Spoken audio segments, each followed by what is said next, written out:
All right, boys. We've played 3, 4, possibly 5 days of Rust.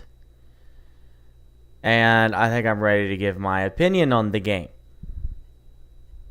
So, first of all, if you're wondering what Rust is, some of the best examples that people have given is a cross between DayZ and Minecraft. Okay, because it's part of that survival genre. You spawn in, you run around, you have to find food, you have to gather resources, you have to, to survive, to live in this hostile environment. So, that's basically what the game is. It's part of this survival genre. Now, what sets it apart from the other ones is its very unique style of base building, kind of like a lot like Minecraft does. But this game is more focused on building your base because you have to store your property in it because you can't. They don't give you a ton of inventory space, so you have to do it. And also raiding other people's homes, home invasion style, and taking their stuff for your own. So, it's in that way, it's kind of like a base attack, base defense game. I think that's primarily what the maker of Rust wants. A very build your castle and defend it. And siege other castles at the same time. Not quite at that level yet, castles, but right now, it's more like homes, someone's house or a tower or whatever, with whatever design they can come up with. So, really, that's what the game's about. You craft your armor, you craft your guns, and you either get with a group of guys or, you could try to solo it, whatever you like. But it's also, I think it's got a lot of the what's my train of thought here? Survival aspects of DayZ in it as well. Like having to go get food and water, or actually not water, just food. And bandages, and you could take blood to use for health packs and stuff like that. So what's cool about it? Well, quite obviously, the base attack and base defense and base building is what's cool about it. I mean, I don't think anybody would argue about that. I mean, that is the lure, that's the draw of Rust in its current state. The gun mechanics are about what you would guess. They're you can either get weapons, guns, or you can get melee weapons too. Like a hatchet, like you see in there. Usually, primarily good for gathering, but they can be used for attacking players too. Now, what sucks about it? I mean, obviously, this is not a complete game. This is alpha, okay? And we played this game for days while it's in alpha. That says a lot. It's also number 2, right under DayZ, another alpha, in sales right now. I mean, that is speaking volumes that this alpha is outpacing AAA titles right now in sales. That's amazing to me. So I guess I wouldn't say what sucks about it. I'll say what I would like to see improved. I'd like to eventually see mutual access indoors, because that does get a little annoying. Let's say you get with your buddies and you build one house, right? Well, you got to have 3 outside doors if you have 3 friends so they can get in and out. It'd be nice if you could build a single gate and give them access to open that single gate. They need to add that. It'd also be nice if we could wear something to identify teammates with.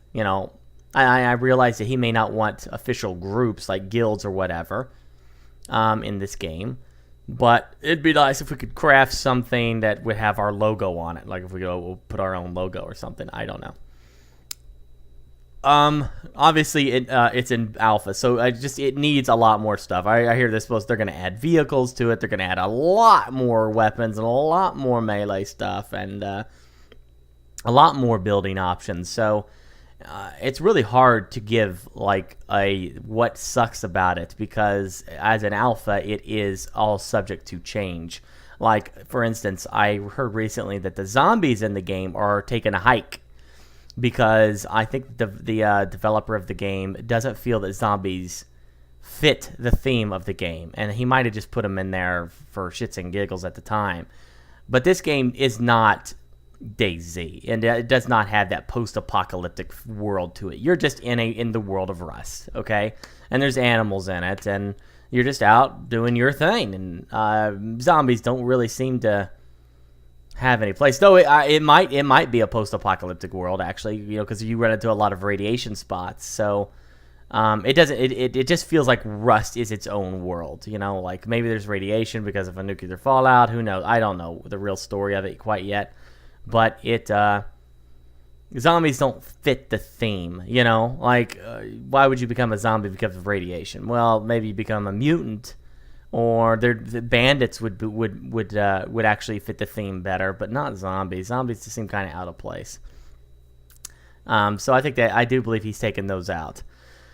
And as of right now, so is it worth it? As of right now, this game's $20, and me and my crew played this game for so many days that it is so worth that $20. Okay? I mean, geez. The amount of fun. Now, let me tell you this before you do make that purchase. This game's really rough to go solo. Okay? DayZ, not so much. You can run around on your own, sniping people, doing your thing, and you could survive for days on your own. This game's really rough because it does require that you got to have a house at some point to store your things in and build up and stockpile. Well, eventually, you're going to come under attack. It's only a matter of time. I don't think anyone's 100% secure in Rust unless you're like super creative in your hiding abilities. But I think this is more of a team game. I really do. I think you have to have a group of friends to play with you. At least two. It's really but with even two, you're still gonna have some trouble because there's gonna be bigger groups that are gonna come after you. So, I really think, it's worthy of a group play title. So, if you got a group of friends, then I would say get everyone to talk them into buying this game because it's immensely fun. You can see us all just running around here trying to kill a freaking wolf. We had a lot of fun. Now I'm going to actually ask the viewers their opinion, and you can take it from not only just from me, but from them as well. So if you like Rust, if you like the stream of Rust, please type a 1. If you don't like Rust, if you didn't enjoy the stream of Rust, please type a 2. 1 for like, 2 for dislike. And put that up there so the people can see what your opinions are. So, is it worth it? It's worth the $20. I can guarantee you that as an alpha, it's going to go up in price. I think it will. Most alphas start low and then build high. So, DayZ is already guaranteed to go from $30 to $60 on release, and I guarantee that Rust will too. It's going to definitely go up. There's no way he'll leave this game as a $20 game with this much success from its alpha. Okay? So you can expect that. I think right now you could jump in. You could be a part of a community. It's going to have server wipes. They're going to do that because they're constantly updating the game. They're going to add vehicles to it eventually. Oh, man. And I think, I think it's well worth the $20 to spend and play this. Even in alpha state, it's worth it. Now, whether it's better than DayZ, well, that's up to you guys to decide. I've given my opinion on this game, and I think the two are very different from each other. And then there are some aspects that are the same. But that's my opinion on Rust, and you can take it for what it's worth. If it helps you, great. If it helps you make a decision. And but I do foresee myself playing this game a lot on the stream in the near future. So thanks for watching, and I'll see you next time.